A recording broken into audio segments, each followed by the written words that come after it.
Pelaku perdagangan manusia mendorong bocah laki-laki berusia 10 tahun itu ke sungai.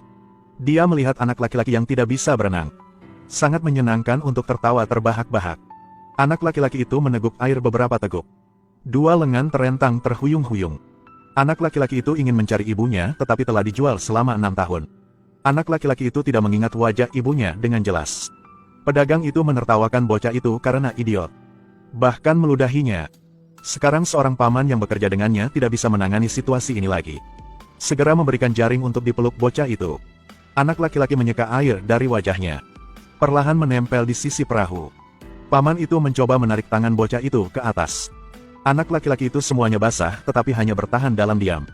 Paman mengambil handuk untuk menyeka tubuh bocah itu. Tapi pedagang tidak puas. Dia mengkritik pamannya karena berpura-pura baik hati.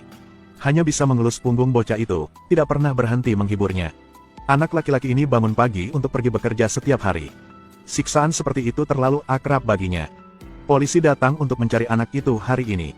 Mengatakan bahwa seseorang memberikan hadiah besar kepada orang yang menemukan anaknya yang hilang. Dia mengambil foto untuk membandingkan. Pedagang itu sangat tergesa-gesa. Polisi menyuruh bocah itu mengangkat kepalanya. Tapi dia tidak bereaksi. Pedagang itu tertawa sinis dan berkata, ketika dia pertama kali datang, dia dipukul di telinga sehingga dia tulis sekarang. Untuk membuktikan anak itu tidak mendengar. Petugas polisi itu tanpa ampun memarahinya, dengan cepat berhenti. Bahwa anak laki-laki itu hanya bertahan dengan patuh. Dia menambahkan rambut anak laki-laki itu saat ini. Kemudian periksa luka bakar di punggungnya. Mereka semua menyerupai karakteristik orang yang mereka cari.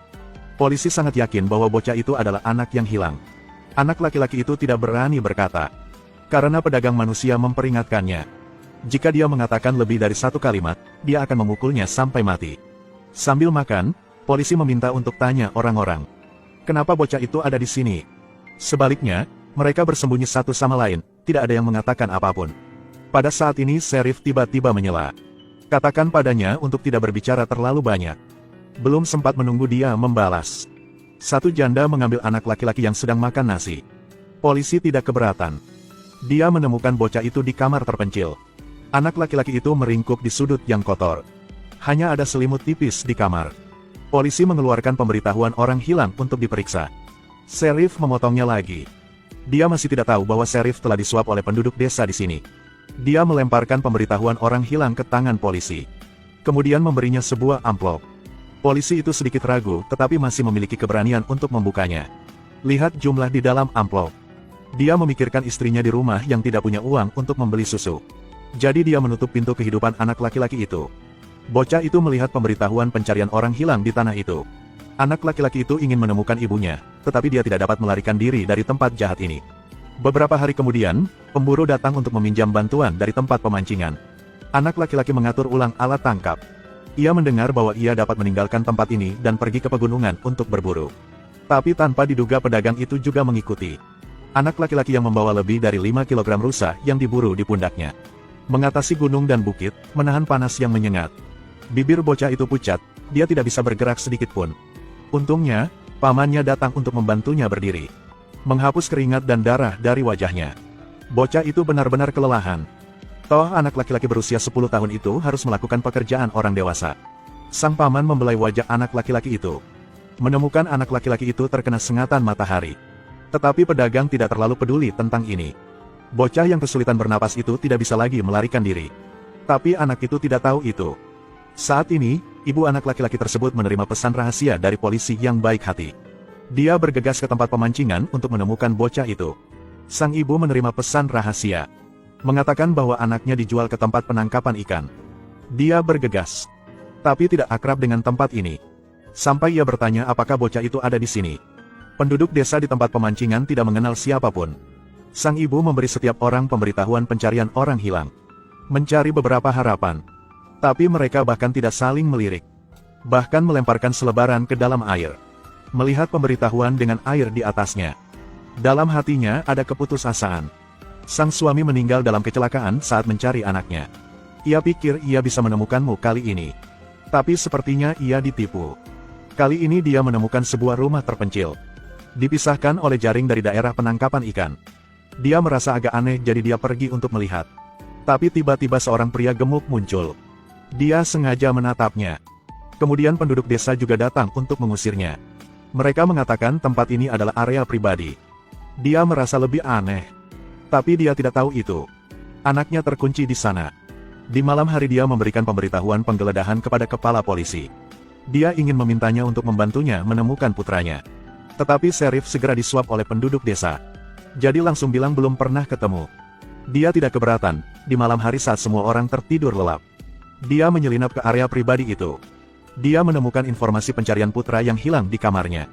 Tetapi selebaran ini awalnya tidak dibawa olehnya. Foto anak laki-laki itu juga diwarnai dengan rambut. Dia melihat di tempat tidur tidak ada siapa-siapa. Di dinding menggantung pakaian anak-anak. Sekarang pria gendut itu muncul lagi.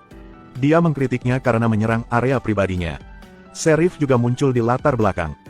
Dia memperhatikan mencari kerabat. Dan hanya dengan pakaian bayi di dinding. Tapi penduduk desa bilang itu kamar anaknya. Dia jelas tidak percaya hal-hal ini jadi dia berdebat. Tapi Sheriff mengatakan dia masuk tanpa izin ke rumah orang. Tetapi hanya memiliki sedikit harapan untuk menemukan seorang putra. Dia benar-benar tidak akan menyerah. Keesokan harinya dia berpura-pura mengucapkan selamat tinggal kepada para nelayan di tempat pemancingan. Orang-orang sangat gembira karena dia akhirnya melepaskannya. Ketika dia hendak pergi, dia ingin menggendong anak satunya sendirian. Toh anak lain tidak akan menipu orang. Janda itu mengira karena kehilangan anaknya, dia ingin mencari penghiburan. Jadi ia langsung menyetujui permintaannya. Siapa sangka saat anak itu memeluknya. Diam-diam berkata di telinganya bahwa wanita itu bukan ibunya. Semakin dia percaya bahwa pasti ada misteri di tempat pemancingan ini. Di tengah malam anak dari tadi memberitahu anak laki-laki itu bahwa ibunya datang mencarinya. Bocah itu membawa anak yang melarikan diri itu untuk menemui ibunya. Tapi jangan hati-hati, mereka tertangkap oleh Sheriff. Pada saat itulah bocah itu berpikir bahwa ketika dia kembali, dia harus dipukuli. Kemudian sang ibu menyelinap kembali ke tempat pemancingan dan menangkapnya. Dia melihat bocah itu ditangkap. Meneriakkan nama anak dengan lantang. Semua orang bertanya-tanya mengapa dia kembali. Bocah itu memanfaatkan kekacauan itu untuk melarikan diri dari kendali kepala polisi. Anak laki-laki itu berlari mencari ibunya tetapi dihentikan oleh sebuah mobil. Dia hanya bisa berlari mundur. Penduduk desa juga mengejar. Tidak bisa membiarkan dia bertemu anak laki-laki itu dulu. Namun angin badai level 10 menyebabkan tanggul tersebut rusak. Anak laki-laki itu berlari ke pantai tetapi tidak berhenti. Kepala polisi menyuruh bocah itu untuk segera kembali karena sangat berbahaya. Tapi anak itu terlalu takut. Ketika dia kembali, dia pasti akan dipukuli. Anak laki-laki kesepian tidak ada yang membantu. Saat ini sang ibu datang. "Nak, maaf aku terlambat. Nak, ayo segera pulang." Dia akhirnya menemukan putra yang dia rindukan setiap malam. Dia perlahan mendekat dan menarik putranya kembali. Melihat ibunya datang. Wajah anak laki-laki itu menunjukkan senyuman. Diculik selama 6 tahun membuatnya sedikit tidak bisa mengingat seperti apa ibunya. Anak laki-laki itu segera panggil ibunya. Panggilan ini asing dan akrab. Tetapi pada saat inilah gelombang besar datang. Menyeretnya ke laut. Dunia ibu benar-benar berantakan. Dia pingsan. Dia ingat 6 tahun siksaan putranya. Dia pasti akan membalas dendam atas nama bocah itu. Dia pergi untuk menemukan putranya yang hilang. Tetapi penduduk desa mengatakan itu padanya. Anaknya meninggal. Sang ibu menolak untuk menerima kenyataan. Air mata menggenang mengatakan bahwa ini pasti hanya mimpi. Tetapi Sheriff menyarankannya untuk pulang. Dia tiba-tiba teringat bahwa dialah yang mengambil putranya yang hilang. Jadi ketika bocah itu melarikan diri, dia tersapu oleh laut. Dia berteriak untuk membalaskan dendam putranya. Tapi Sheriff memukulnya lagi. Dia berdiri dengan marah. Apa yang orang-orang ini bicarakan? Dia ingin membawa anak yang dia temui kemarin ke polisi. Anak itu dan putranya melarikan diri bersama. Pasti dapat dibuktikan bahwa mereka semua diculik. Penduduk desa sangat khawatir. Jika ia melaporkannya ke polisi, penculik seperti mereka akan masuk penjara. Tapi dia tidak terlalu peduli tentang itu. Orang-orang ini adalah pembunuh putranya. Dia memeluk anak itu untuk pergi keluar. Saat ini, paman yang baik hati membantu putranya. Memukul kepalanya lagi. Dia baru saja pingsan. Untuk keselamatannya sendiri dia hanya bisa membuatnya menghilang. Bahkan mungkin kemanusiaan manusia tidak bisa melewati ujian ini. Penduduk desa mengikatnya. Pria gendut itu ingin mempermainkannya. Dia bahkan mengatakan akan memeluknya untuk tidur. Untuk menipunya agar melepaskan ikatannya. Dia hanya setuju untuk mengikutinya. Lelaki gemuk itu menjadi semakin tertarik. Dengan cepat melepaskan ikatannya. Dan berkata dia akan memperlakukannya seperti putranya.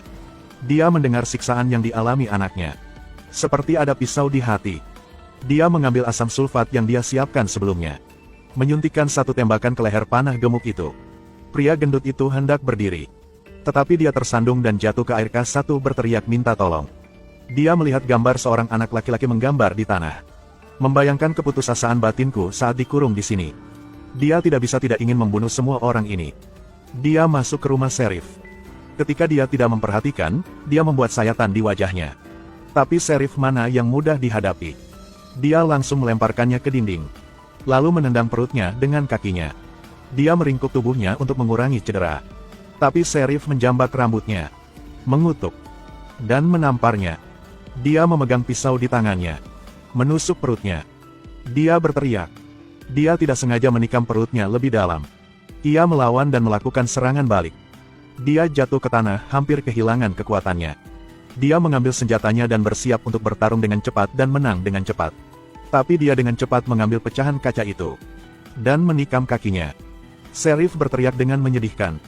Pistol itu juga jatuh ke tanah. Untungnya dia menangkapnya tepat waktu. Membidik polisi. Dia bahkan tidak berani bergerak sedikit pun, hanya menunggu putusan. Pada saat ini di ruangan itu terdengar suara seorang anak. Dia tidak ingin berkelahi lagi, dia hanya ingin melaporkannya ke departemen kepolisian. Dua orang berlari keluar rumah. Dia mengejarnya dengan senapan. Dia takut kehilangan namanya, jadi dia harus menyingkirkannya. Dia membawa bayinya untuk lari ke pantai. Sheriff juga mengejar di belakang. Dia bersembunyi di perahu. Sheriff hendak menembaki dia, tapi terluka oleh asap senapan. Dia benar-benar kehilangan akal dan menangkapnya dan menenggelamkannya ke dalam air. Kemudian meraih borgolnya. Sekarang pengawalnya sangat gesit. Satu tangan mengikatnya ke tiang. Dia dan anak yang bersembunyi di perahu bahkan tidak bisa batuk selama 1 jam. Polisi ingin melepas borgol, tapi kuncinya jatuh ke air. Dia mengutuk dengan putus asa.